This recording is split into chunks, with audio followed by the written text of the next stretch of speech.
Hey guys, Dylan here, and today we are reading a creepypasta, but this isn't any ordinary creepypasta reading, because I have a special guest on, that being Slimothy Jimothy. I am an autist. And we are going to be reading a story called Sonic AU.txt. Now, this is a very special reading because this is going to be the very last of the guest readings I'm going to do on my channel, for now at least. I decided to retire the tier after over 2 years of doing it because when it came to the original stories, I was able to get a bunch of co-hosts to read with me. A lot of people just aren't able to record like they used to. So I think it's better to retire the tier now before it goes to shit and I waste more people's time. So hopefully you guys have enjoyed this series. Hopefully you guys will continue to watch as I experiment with different ideas, and hopefully you will continue to donate and get the new tier, which is sending me a video to either watch on my Chris Chan podcast with Rogue Internet Man, or just a Sonic-related video in general. So let's get into this creepypasta. We start with a notice. This is not an unofficial sequel, spin-off to any creepypasta. Any similarities to any other creepypastas are coincidental. That being said, have fun reading, and I disagree. This story is unoriginal, and this is kind of a pseudo-sequel to a bunch of different creepypastas that it rips off.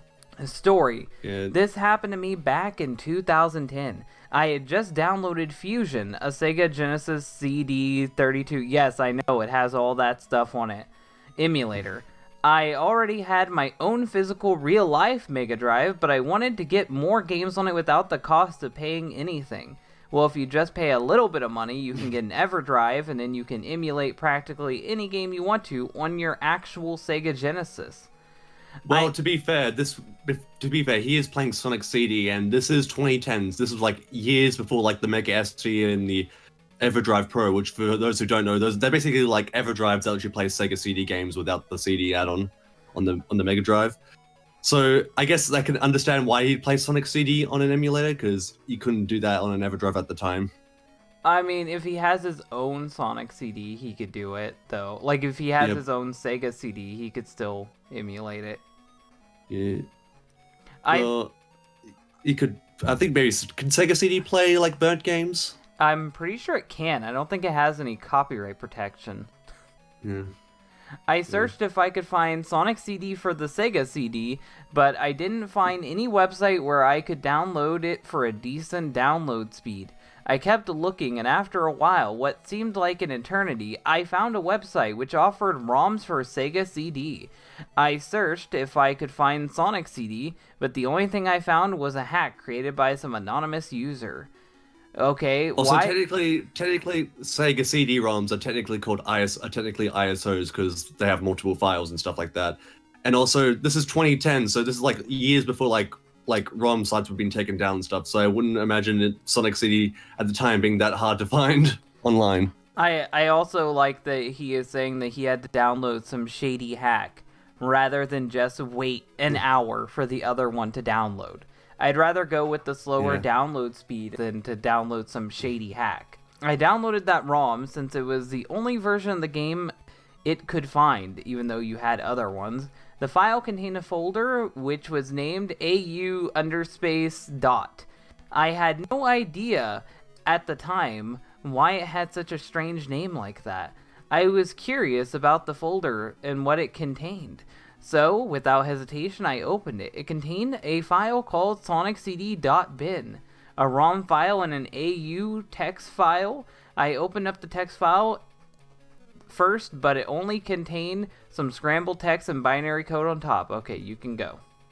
Why did I like how this paragraph started off with scrambled text and some binary code? It went to the next paragraph like mid-sentence. Oh yeah, brilliant writing. Yeah. The binary translated to Robot 36, Robot 36, Robot 36, repeated about 4 times. I thought to myself, what did this have to do with anything? That's what I'm thinking too. But I gave up after a couple of minutes of thinking.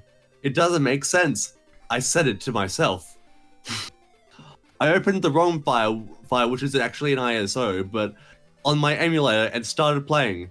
Everything seemed normal. No distorted music, no glitchy backgrounds, or scrambled sprites. The game played normally for a while. That's what before every it fucking creepypasta says, though. Yeah, the game I know, played it's like- normally until it didn't. Hey, but this is just coincidental because literally any similarities to other creepypastas are coincidental. That's what it says on the notice. So Oh, you, yeah. you didn't copy it. I can just rip off everything with that disclaimer. Yeah. Before it freezed on me, it sounded as if an cartridge was pulled out of the system before turning it off. Great Which grammar. it can't be because it's a CD. Imagine a sustained buzz of the last sound heard in the game. I reset the emulator, but this time the game started without a title screen. I did not notice that at the first. I did not notice that at first, so I kept playing. How can you not notice not seeing the title screen? That should be The an game obvious played- one because you fucking pointed it out. The game played As The you. game played as usual before I jumped. The game played as usual before I jumped. Sonic jumped really high, flying off the screen. The game gave me an illegal instruction like in Sonic 1. Very scary, I know. I said to myself, what's wrong with this thing?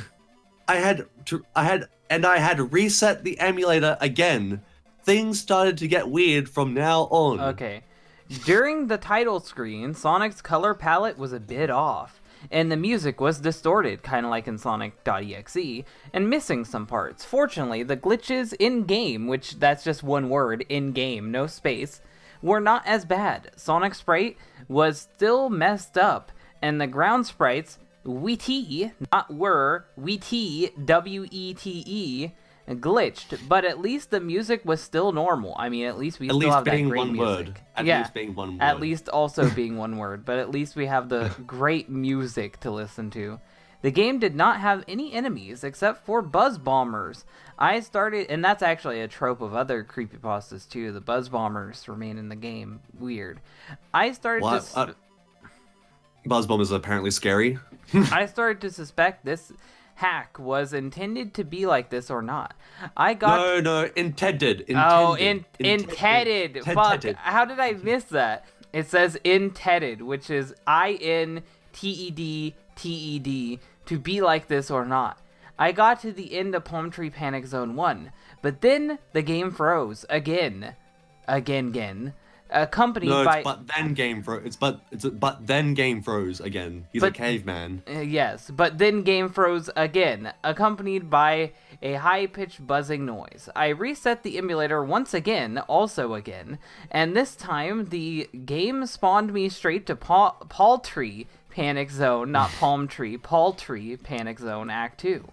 I was about to travel to a different time period, like you do in the game. Thank you for explaining me how the game works. But the game skipped me right to the boss, THR, boss fight with Eggman. When I almost had destroyed Eggman's robot, which reminds me of that Tails clip, the game glitched me through the ground, and I got an illegal instruction screen, which, quit ripping off Sonic 1 creepypastas. I was about to reset the system when something flashed on the screen. It seemed to be if Sonic was hanging from a tree from the right side of the screen. This is in reference to a sprite that was cut from Sonic CD, which is Sonic hanging. That's probably what he's referencing right there. Okay, I reset the emulator and got a message that stated, Fusion.exe has stopped working. The emulator crashed to the desktop and the AU folder still visible on screen. SonicCD.bin had been deleted and it was replaced with a new file, AU_.wav. I wasn't sure at first if I should listen it or not, but curiosity got the best of me. Now, I have read this story ahead of time, so I'm gonna say this. It's not haunted, it's not cursed, it's supposed to be a malware. It is almost impossible for a video game ROM to actually load up in an emulator, but then also be a malware that can edit its own fucking file type and replace it with a video or an audio file. It's just not possible. Like, computers are not magical. I wasn't sure at first what I was listening to. The sound file contained high-pitched screeching sounds that lasted for the entire recording. I had no idea what this was about, so I did some research about high-pitched sounds and finally found about SSTV signals. SSTV, or slow scan television, is a picture transmission method used mainly by amateur radio operators to transmit and receive static pictures via radio. Read more here at http://en.wikipedia.org/wiki/slowscan. And no one's gonna click that fucking link, which, by the way, I don't even think this is possible for a fucking video game ROM, but whatever. Whatever this fucking author wants to say. I just clicked the link. I just clicked the link, so you're lying. I was able to find a program, RX/SSTV, which could decode the sound signal back to a picture, but it was not easy. You see, SSTV signals have different families on which the pictures is coded into a sound wave, and every one of them are different. Since I had no idea what the file's codec family was, I had to take a deeper look into the text file that had come with the game. Fortunately, I got a clue I needed from the binary text, so it's not just completely random. Robot 36 is SSTV family, so using that setting, I converted the picture. What I saw was disturbing. It was hard to make out because the signal was distorted and made the photo low quality, but I could tell it was the same picture that had flash. On screen during the glitch, Sonic was hanging from a tree. The water was red because Sonic.exe for some reason, and the top of the picture was glitched. However, because the picture was distorted, Sonic was the only blue pixelated blur on the screen, but you could see him if you look closely. Now, before you switch, I want to point out that I'll probably put the image on the screen. Sonic is not there. I looked as hard as I could. This is just a shitty VHS distortion effect. It's nothing clever. It's not even anything that could be done on the fucking computer, like, natively. It's obviously done in post to look creepy. If he would have at least put the Sonic sprite there, which I'll put that up as well if I actually find the sprite. It's really easy to do this. I could do this image justice. Yeah. Sorry, I was literally say you could just find a PNG of the image and just put it on there. Yeah, he wanted to be creepy without actually putting any effort into this. I searched from Google if anyone else had heard from this mysterious AU_folder, but only thing I found was a malware virus of the same name. I thought it could have something to do with my case. Could the author just be someone who just wanted to spread this malware, not malware, malware?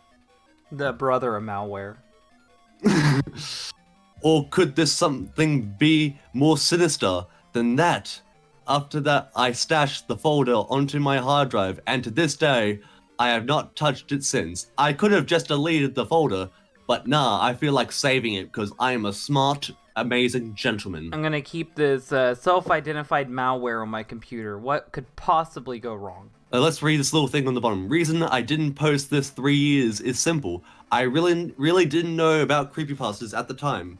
The folder download is downloadable from the link on top. Okay, so I'm gonna say what I think this creepypasta is. This creepypasta was made by someone who's a fan of Some Ordinary Gamers, that's why it's on his wiki, and they saw his malware videos and his creepypasta videos and decided to mix the two together into an unholy abomination. He ripped off Sonic 1 creepypastas, Sonic CD creepypastas, and Sonic.exe, of course. It's unoriginal, uninspired, the typos are funny, but the grammar is shit. The story is terrible. What did you think? Well, first of all, I think the story is fantastic. I like the part where I have trouble reading it because it's written so badly that I feel like I'm reading like a caveman or like a 5-year-old kid. Hopefully you guys enjoyed this video. If you like this video, hit the like button. If you really like it, share it. And if you want to see more, then subscribe. I've really enjoyed all of the fan readings, the guest readings that I've done on this channel, and maybe one day they will come back. Yeah, this one was short. It was fun doing readings with you, Dylan, and this one was short, but it was enjoyable at the same time. So thank you for having me on your fanfiction readings. I wish you guys a happy Halloween and a great night. Bye, guys.